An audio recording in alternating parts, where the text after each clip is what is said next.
just say I don't try to call names. You grew up in a non-Christian household, right? Yes. Okay. What was it? Was it Buddhist, Taoist? It's complicated. Okay. Like we believe in both.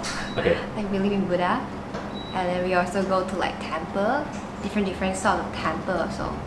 Yeah. Okay.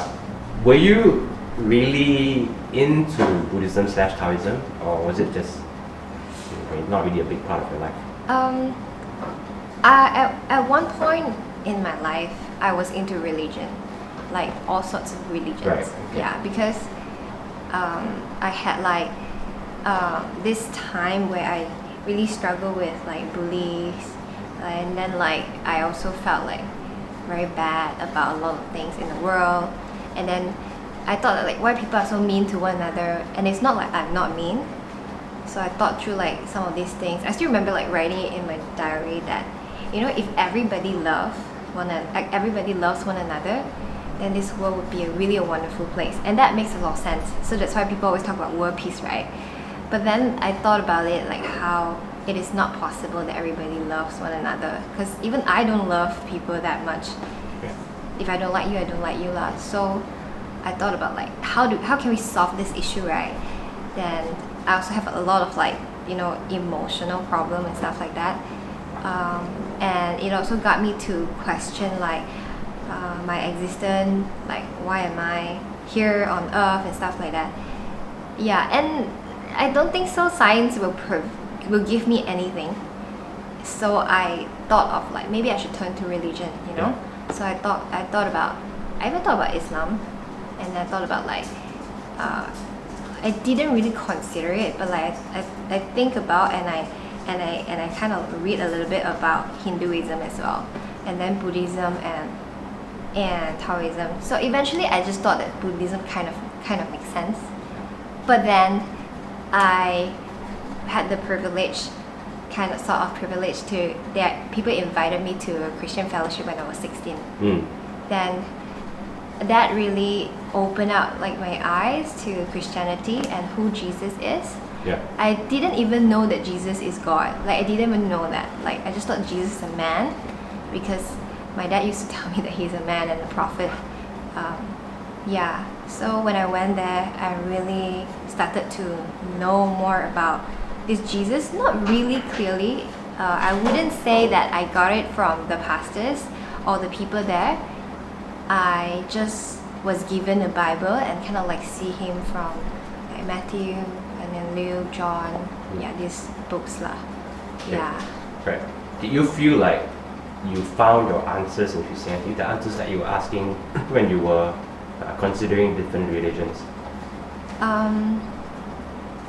Found my answer.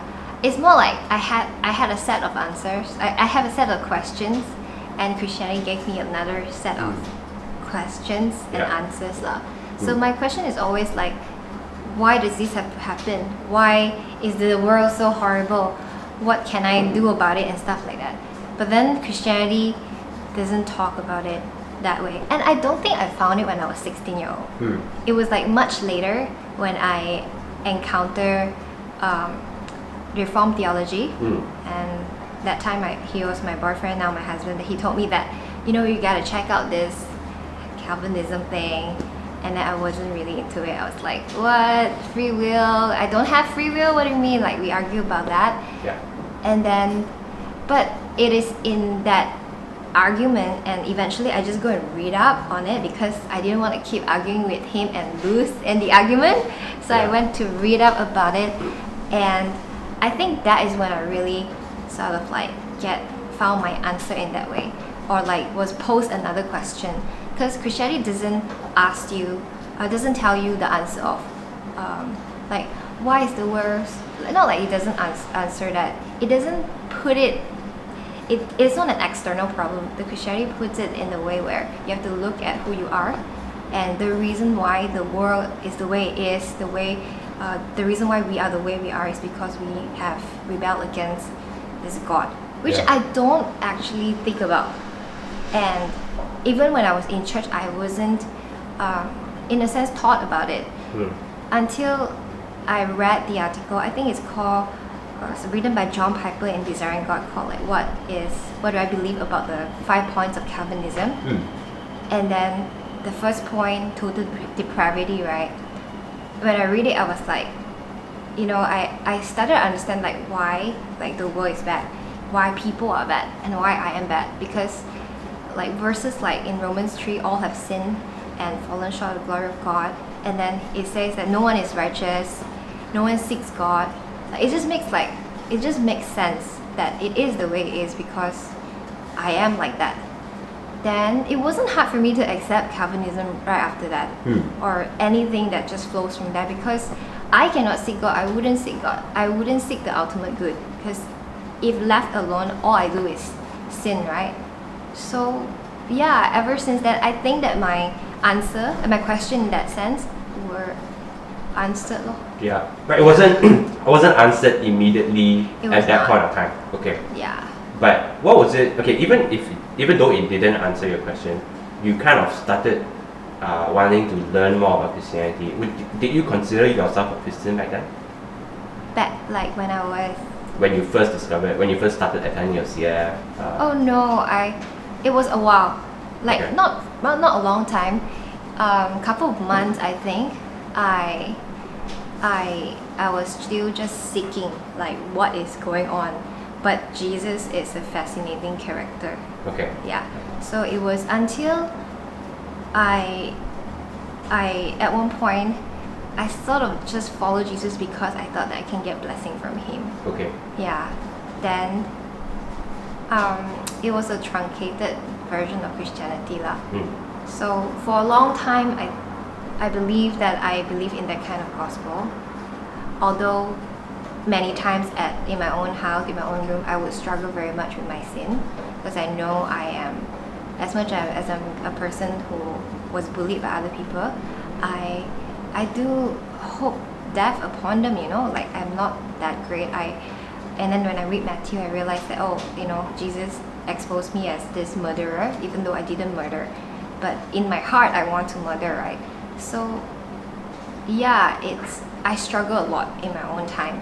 Even though in church or when I'm practicing Christianity, I'm always not struggling in that sense, because I'm always seeking more touch from God or something like that. Yeah. Yeah. Okay. You attended Reuben's church for a while, right? Yeah, I did. Okay. Was that the first church you went to, or was there a few churches you? Few churches actually. Okay. Yeah. I didn't even know that I needed to attend church last time, Okay. because no one told me that I need Yeah. to attend church, right? Then eventually I realized I need to attend church. Then I didn't go to Reuben's church at first, because I didn't want people to think that I just go to church because of my boyfriend. Okay. Yeah. Yeah, so I attended like a few different churches and eventually settled there, because I don't think there are much differences lah. Right. So I just settled at one church lor. Okay. And I would say that coming from a non-Christian background, it was actually not easy to settle in the church, because there are too many experiences that I find odd. It could be that I am just coming from a non-Christian background, that I find things that are not so common to me, but it is also that when I read the Bible, I actually don't see them. And many times when I wanted to seek answer for why these things happen, the people in church would tell me to pray, or would just tell me to don't approach it with your own understanding or logic. Just kind of have faith and believe it, so that you can really experience God on a personal level. Yeah. I was thinking, are you saying that reading the Bible is not personal, But then eventually I don't even have these thoughts anymore, because I just kind of give in to the whole thing. And naturally I'm a person who, if I want to go into it, I just go into it. So for a while, I didn't even think about sin or anything like that. I don't even think about it, even though I struggle. I just keep on looking for that personal touch from God. Yeah. Yeah. Okay.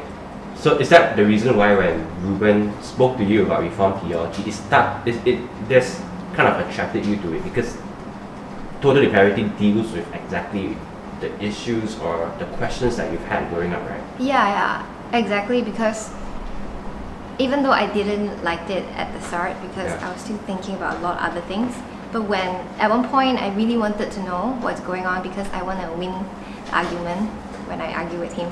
So I read the article and I read the first part where it talks about total depravity. It really dealt with my struggle and what I'm thinking about like my whole life. Like why am I so horrible? Why are people so horrible? And just in general, like how I struggle with sins. I used to like write down my sin and pray for them, like pray to God for them and stuff like that. Then this total depravity part of the article tells me that the biggest problem is that you don't have the ability to seek God. You don't have the ability to do good. So this problem cannot be solved by you yourself. You have to have this like this external person, this alien, like how Luther would call it alien righteousness, Yeah. to really like come into your world and help you and change you, right? So yeah, I didn't know how to deal with it until then I realized that okay, yeah, this is what I'm looking for. Yeah. Yeah. Okay. So after that, I'm guessing you followed Ruben after Googling Reformed churches in Malaysia to CERC. The first one you came for was the Christmas gathering, right? Yes. Okay. What was your perception of that experience? I like that I think Adrian Miller was preaching. He Yeah. was talking about the resurrection.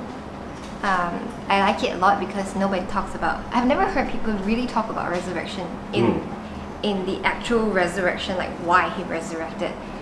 Mostly it's just like God's love, you know. So I really liked it. But what really got me is not really the Christmas. It was later on. I attended Get It, and Pastor Robin was preaching. It was an evangelism thing, you know, and then evangelism event, and then Robin was preaching Romans 1. Yeah. And it got me really excited because when I was reading Total Depravity from the article, he was also talking about Romans 1 and Romans 3, and Robin kept using these verses to expose the sin of human, that, you know, like how evil we are and how we treated God. And then he used the analogy I can still remember today, that he said it is like us, how horrible we are. It's like us walking into the king's room and then we just take down his like pictures and then like jump on his bed and stuff like that. That's how we treated God in his world. We changed the way the world should be run and just do it the way we do it. And then my understanding of sin and goodness and evil and all these things just transformed as he helped me with that lah. And then I really liked it. I like how CRC CRC is not ashamed of telling the truth. CRC is not ashamed of Romans 1, of how God is angry with sinners. CRC is not afraid of like people just not being happy with the church, so then they just sugarcoat everything. Yeah. In fact, CRC is so not doing the sugarcoating. You come and then you get exposed and then you get, in that sense, burned, right? Yeah. And you see yourself clearly for who you are, and you can finally like get who God is. And I think that is very full of grace in that kind of action, because CRC, the pastors understand what it is like to be a pastor lah, to really shepherd the sheep, to really call the lost right back to God's kingdom. So yeah, I mean at that point, right, some people tell me to not go CRC. It's so weird. I just don't understand. Like I don't understand why people would even think that this church is not faithful, because from the first day I was there, they really uphold God's standard until today. It's still the same, and we have a very good culture of just keep upholding it lah. Yeah. Okay. Was it tough after that? Because so it was Christmas and then Get It, and then after that it was just normal Sunday sermons, right? Was it tough to get used to what was being taught? That time the sermon was 2-3 hours. Yeah. I don't know whether it was tough or not, to be honest, because at that point I was just really excited. Okay. Yeah, and I felt like, lecture also is quite long, so it's like I just take note, and then someone told me, hey, you should get your laptops because it's easier and faster. So I just took my laptop, and it was really easier and faster because I can outline it. Yeah, but I can understand why people think it's hard because it is not the norm. Usually sermons in Malaysia last for 20 minutes or 30 minutes. Yeah. And this is like, don't know, like triple, not even triple, like way longer than that.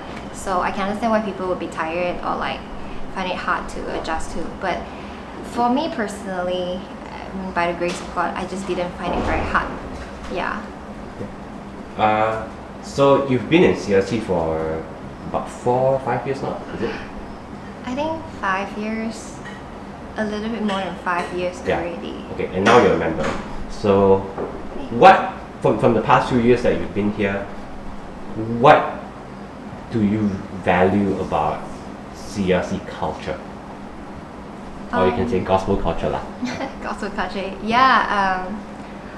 I think a lot. So generally speaking, there is nothing in the church that we do not want to consider the gospel. So like, if you walk up the stairs, you see like the stairs are full of books, like the artwork lah. Yeah.